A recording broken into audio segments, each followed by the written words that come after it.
조갑제TV 시청자 여러분 안녕하십니까. 2021년 9월 7일 새벽입니다. 어제 윤석열 후보 측에서 본격적으로 요사이 시중에 떠도는 이른바 고발사주 의혹에 대해서 역공을 펼치면서 나왔습니다.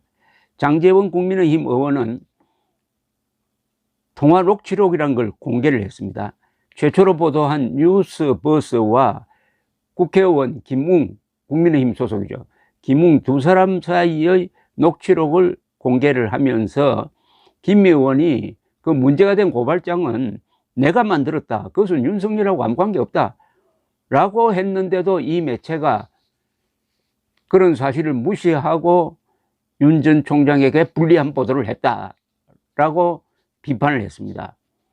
윤석열 캠프 종합상황실장인 장제원 의원은 어제 법제사법위원회 전체 회의에서 김웅 의원은 지난 1일 뉴스버스와 최초 통화를 하면서 분명한 의조로 고발장은 내가 만들었다고 증언했다 면서 지난 1일 오후 9시 30분부터 4분 35초 동안의 통화한 녹취록을 공개했습니다. 이 녹취록에 따르면 뉴스버스 기자가 최강욱, 유시민 고발장을 전달했던데 윤 전 총장에게 요청을 받았냐라고 묻자 김 의원은 아니다. 윤 총장하고 전혀 상관이 없다. 라고 답을 하고 이어서 검찰 쪽에 재가들을 받은 것은 아니다.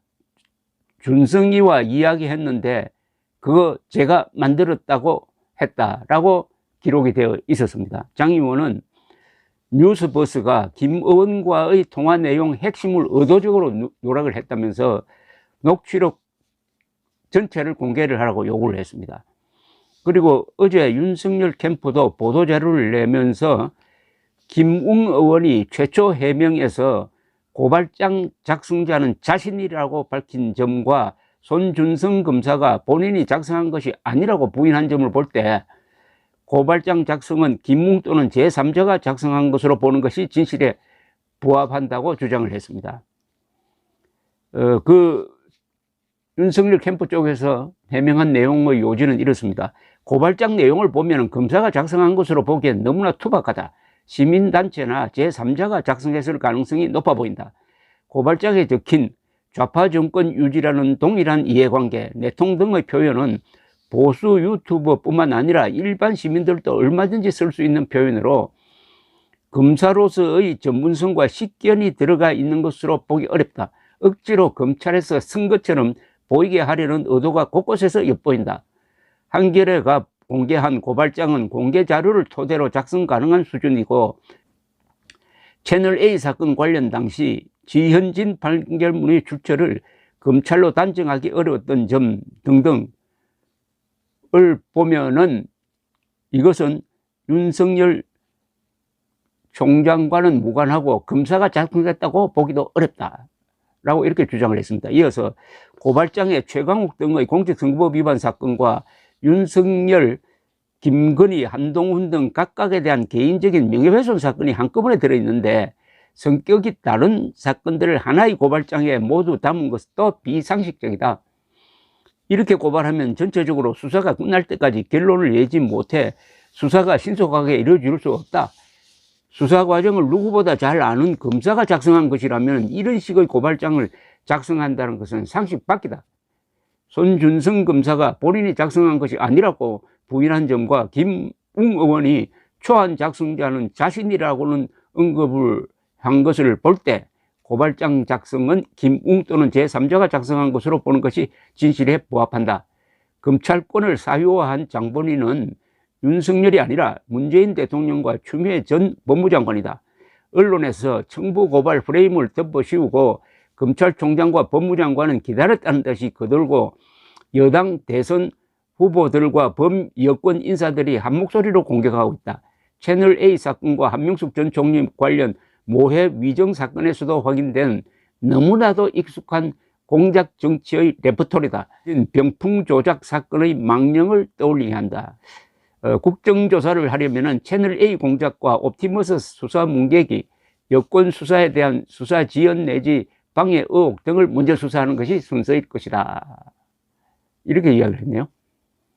자, 윤석열 후보는 며칠 전 서울 종로구 한국기독교회관에서 기자들과 만나 당시 이렇게 이야기를 했습니다. 대체 뭘 하자는 건지 모르겠다. 있으면 증거를 대라.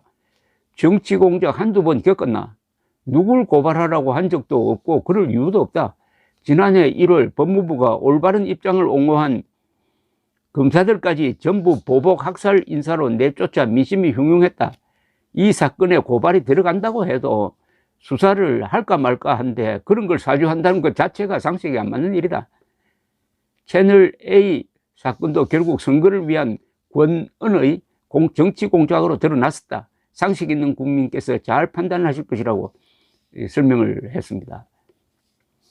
그런데 이걸 처음 보도한 이진동 뉴스버스 발행인은 지난 3일 TBS 교통방송의 문제적 인물인 김어준의 뉴스공장에 출연해가지고 기자답지 않는 상상의 나래를 펴는 이야기를 했어요.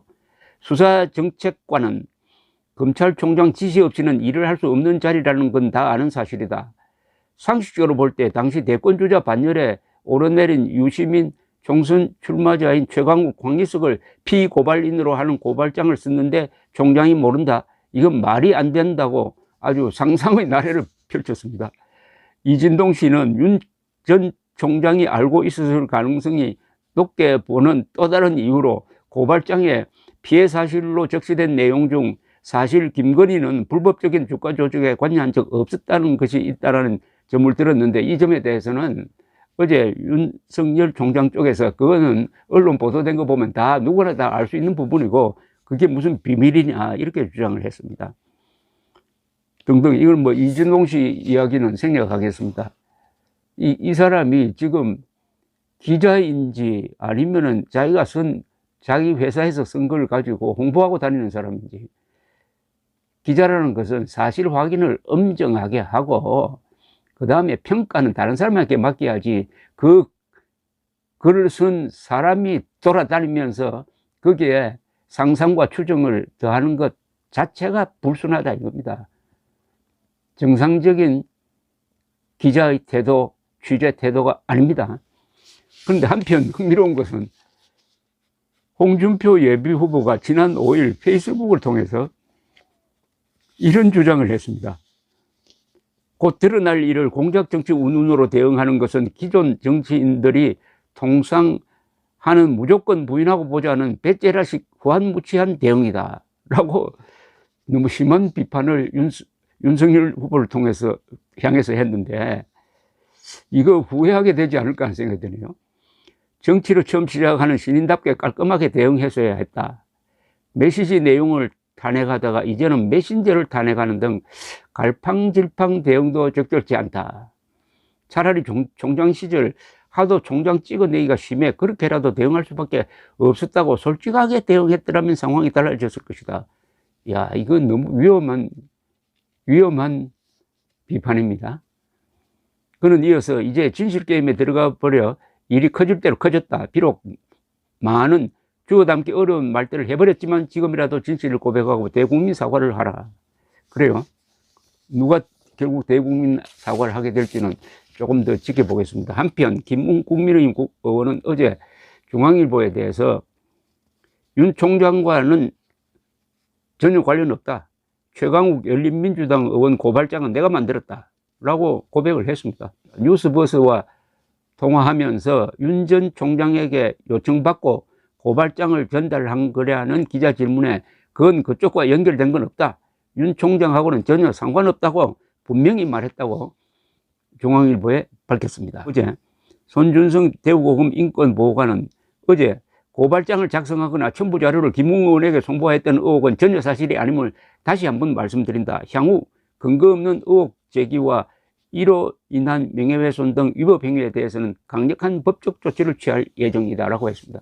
그러니까 그 고발장을 김웅 의원이 내가 작성했다라고 이야기를 했고 윤 전 총장하고는 전혀 관련 없다라고 이야기를 하고 정황으로 봐서 윤석열 씨가 이런 아주 치졸한 일을 했을 가능성은 저는 제로로 봅니다. 제로. 그런데 홍준표